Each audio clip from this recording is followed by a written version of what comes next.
On dit qu'une femme peut vivre sans affection plus longtemps qu'elle ne le devrait jamais. Qu'elle continuera d'apparaître, souriant pendant les repas, faisant le lit, pliant le linge, faisant semblant que tout va bien, jusqu'à ce qu'un jour elle réalise qu'elle s'est affamée. C'était moi. Je m'appelle Claire. J'ai 46 ans. Je suis mariée à Thomas depuis plus d'une décennie. Et je ne crois pas qu'il m'ait regardée, vraiment regardée, depuis des années. Je ne le dis pas avec amertume, juste avec une tranquille résignation. Il y a une différence. C'est un homme bien, je suppose. Le genre de personne à qui les gens font confiance. Stable, logique, responsable, mais l'amour, la passion, l'attention. Ces choses se sont estompées il y a longtemps, comme la lumière du soleil qui s'échappe d'une pièce avant que vous ne réalisiez que vous êtes assise dans le noir. Alors, j'ai fait ce que font la plupart des femmes à ma place. J'ai cessé d'attendre quoi que ce soit. Je remplis ma vie de routine, d'obligations, de douces distractions. Je me suis dit que j'étais contente, que c'était à quoi ressemblait le mariage après un certain temps. Dîners tranquilles, vie séparée, silence tolérable. Mais ensuite, j'aime à emménager. Le fils de Thomas issu de son premier mariage, 22 ans. Grand, à la voix douce, poli. Je ne l'avais pas vu depuis des années.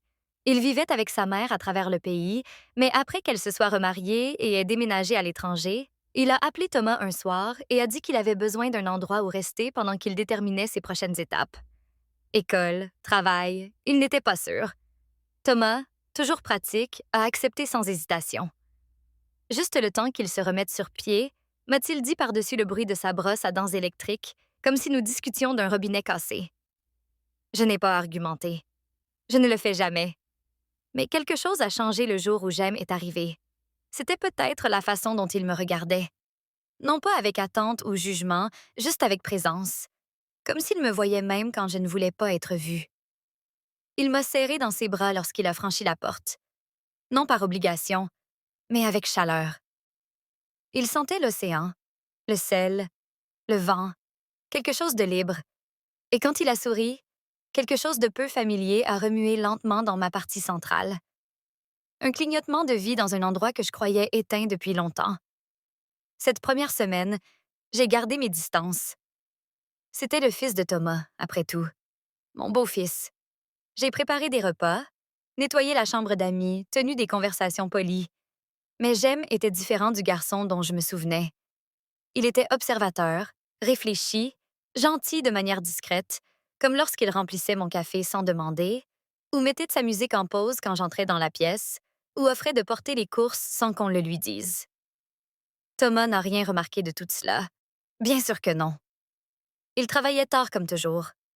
Récemment, c'est comme s'il disparaissait en lui-même dans les emails de travail, les scores sportifs, le bourdonnement des nouvelles du soir. Nos conversations sont maintenant comme des transactions commerciales. As-tu payé la facture? N'oublie pas que la voiture doit être révisée. Nous n'avons plus de détergent. C'est le langage de notre mariage. J'aime cependant parle en silence. Un soir après le dîner, je l'ai trouvé dans la cuisine faisant la vaisselle. Il avait retroussé les manches de son T-shirt, révélant des avant-bras saupoudrés de soleil.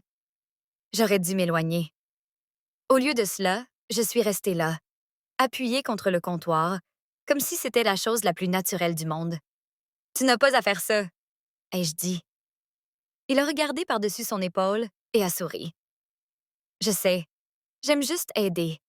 Et ce n'était même pas seulement les mots, c'était la façon dont il les disait. Aucune attente, aucun sous-texte, juste la vérité. Je me souviens de la façon dont la lumière de la lampe touchait son profil. La mâchoire forte, les yeux silencieux qui me rappelaient davantage un poète que son père. Il s'est essuyé les mains avec un torchon et s'est tourné pour me faire face entièrement. Il y eut une pause, un battement de trop, puis il a demandé « Es-tu heureuse? » J'ai cligné des yeux. « Quoi? » « Ici, » a-t-il dit plus doucement. « Maintenant, dans cette maison avec mon père. » Je n'ai pas répondu tout de suite. Ma gorge était serre. J'en ai. Personne ne m'avait posé cette question depuis des années. J'ai dégluti. « Pourquoi demandes-tu cela? » Il a hésité. Son regard s'est baissé un instant. « Je suppose que tu sembles seule. » C'était là, à découvert. Et au lieu de le nier, Au lieu de l'écarter avec une blague, je me suis retrouvée à murmurer. Je crois que oui. Il a fait un pas de plus. Pas trop près. Juste assez. Tu ne devrais pas l'être. Je ne sais pas combien de temps nous sommes restés là, l'air s'étirant entre nous comme quelque chose de fragile.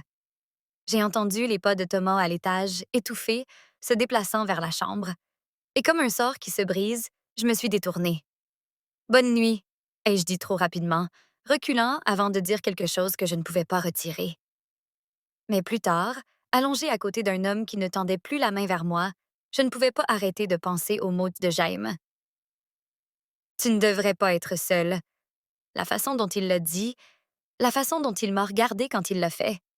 Quelque chose en moi avait commencé à se réveiller, et je ne savais pas comment le faire taire. À quiconque écoute, si vous vous êtes déjà senti invisible, comme si vous aviez disparu derrière le titre d'épouse ou de mère ou de soignante, j'espère que vous m'entendez maintenant. J'espère que vous savez que vous n'êtes pas seul. Parfois, le pire genre de silence n'est pas l'absence de son. C'est l'absence d'être remarqué. Et quand quelqu'un vous remarque enfin, cela peut tout changer. Faites-moi savoir si cette histoire vous parle. Si vous êtes toujours avec moi, cliquez sur ce bouton « J'aime » ou laissez un commentaire. Même un simple « Je suis là » peut signifier plus que vous ne le savez, car ce calme entre deux personnes, il ne reste pas calme pour toujours. Je me suis réveillée le lendemain matin avec une étrange lourdeur dans mon milieu. Pas de la tristesse exactement, mais une douleur comme si mon cœur avait été veillé après des années de silence. J'ai essayé de m'occuper. Lessive, facture, essuyer des comptoirs qui étaient déjà propres. Tout pour empêcher mon esprit de revenir à Jem et à la façon dont il m'avait regardé la nuit dernière. Thomas était parti avant le petit déjeuner, ne laissant rien d'autre que l'odeur d'après-rasage et vent-et une courte note sur le comptoir. Longue journée, ne m'attends pas éveillée. Pas de « je t'aime ». Pas de « à ce soir ». Juste de la logistique, le langage que notre mariage parle maintenant. J'ai fixé la note plus longtemps que je n'aurais dû, ressentant ce vide familier. Il ne m'appréciait pas, ni mes efforts, ni ma présence, ni les manières silencieuses dont je maintenais notre vie ensemble. Il ne voyait même pas à quel point j'étais devenue, et puis, et apporter cela seul. Quand j'ai entendu des pas dans l'escalier, je me suis redressée automatiquement, comme si j'étais coupable de quelque chose. Jem est entré dans la cuisine, les cheveux encore humides d'une douche, portant une chemise grise douce qui, poussait ses épaules. Il a souri en me voyant, et juste ce simple geste à coup, et mon ask et psautster. Bonjour, a-t-il murmuré, sa voix encore chaude de sommeil. Bonjour, ai-je répondu, essayant d'avoir l'air assure et. Il s'est rapproché pour atteindre une tasse dans le placard, et pendant un instant, son bras a effleuré le mien. C'était à peine un rapprochement, un murmure vraiment, mais cela a envoyé une vague de chaleur le long de ma colonne vertébrale. Je me suis éloignée rapidement, faisant semblant d'ajuster la machine à café. Ça va? A-t-il demandé gentiment. J'ai hoché la tête. Juste fatiguée. Tu avais l'air triste, a-t-il dit, non pas en m'accusant, juste en remarquant. C'était le problème. Il remarquait tout. Je me suis tournée, réussissant un faible sourire. Je n'ai juste pas bien dormi. Jem a hésité, puis a dit doucement « Est-ce à cause de lui? » J'ai figue et. Mes mots, ce sont S-E, par et, S. J'aime. Il a regardé vers le bas, comme s'il avait peur d'être allé trop loin. Je suis désolée. J'entends juste des choses. La façon dont vous parlez à peine tous les deux. La façon dont il entre et sort sans même demander comment tu vas. C'est parfois difficile à voir. Difficile à voir. Ces mots ont touché plus profondément qu'ils n'auraient dû. J'ai expiré lentement. Le mariage n'est pas toujours ce que les gens pensent, tu sais. Il a rencontré mes yeux alors, et quelque chose de non dit s'est resserré et entre nous. Non, a-t-il dit doucement et fermement. Mais tu mérites plus que cela. Ma gorge s'est noue et... Aucun homme ne m'avait dit cela depuis des années. Certainement pas celui qui avait juré qu'il le ferait. Avant que je ne puisse répondre, Jem a fait un pas de plus, hésitant, prudent, comme s'il s'approchait de quelque chose de fragile. Tu sais, a-t-il dit, voix basse, Je pensais que mon père était le fort, fiable, digne de confiance. Mais maintenant, je ne sais pas. Il ne te voit pas. Pas de la façon... Il s'est arrêté. A retenu le reste. Pas de la façon dont je le fais. Je l'ai entendu quand même. L'instant s'est étiré entre nous, chaleureux et dangereux. Je les observe et... Dans mon pouls, dans le petit frémissement sous mes côtes, dans la façon dont je ne bougeais pas, même quand j'aurais dû le faire. Alors instinctivement, j'ai détourné le regard. J'aime, tu ne devrais pas t'inquiéter pour moi. Il a secoué la thé et il thé. Je le fais. Je ne peux pas m'en emper et is cher. Quelque chose en moi s'est fendu à ces mots. Une fracture silencieuse, mais profonde. Nous sommes restés tous les deux là pour un moment qui a semblé une éternité jusqu'à ce que la machine à café sonne fortement, brisant le charme. J'ai reculé. Il a reculé. Le monde a repris sa place. Mais rien n'était vraiment revenu à la normale. Plus tard cet après-midi-là, pendant que je pliais le linge dans le couloir, j'aimais se passer, s'arrêtant en haut des escaliers. Il m'a observé un instant, ce même regard pensif et scrutateur qui agitait quelque chose de profond en moi.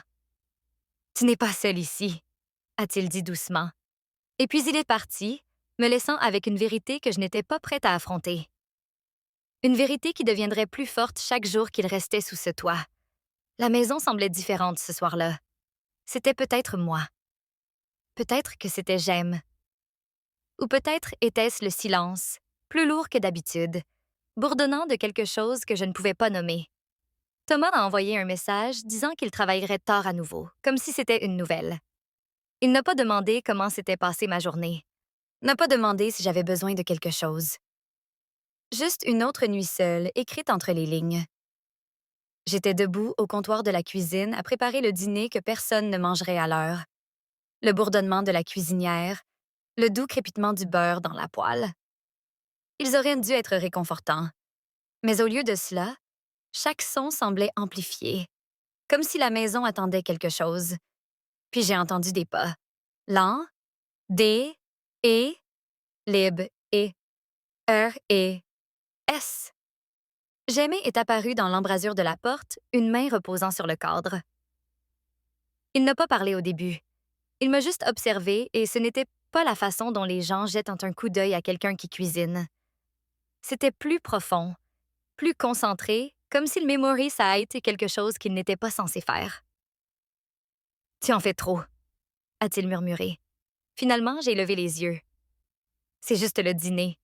Ce n'est pas juste le dîner. » Il a ça avancé pieds nus, les yeux chaleureux, trop calme. « Tu fais tout ici. » Il ne le remarque même pas.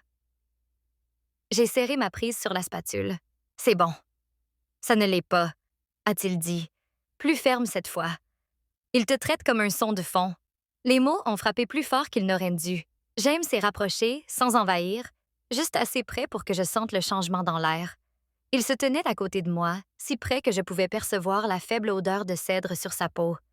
Si près que son épaule a F-R-O-E-L-E, la mienne, lorsqu'il a tendu la main vers un verre. Mon flux d'air s'est coupé. Non par peur, non par surprise, mais par quelque chose de plus vif. Il a remarqué. « Tu es tendu, » a-t-il dit doucement. J'ai essayé d'en rire. Longue journée. Non, sa voix s'est adoucie, mais elle n'a pas perdu sa profondeur. Ce n'est pas la journée, c'est lui. Je n'ai pas répondu. Je n'avais pas à le faire. J'aime a pris le verre, là,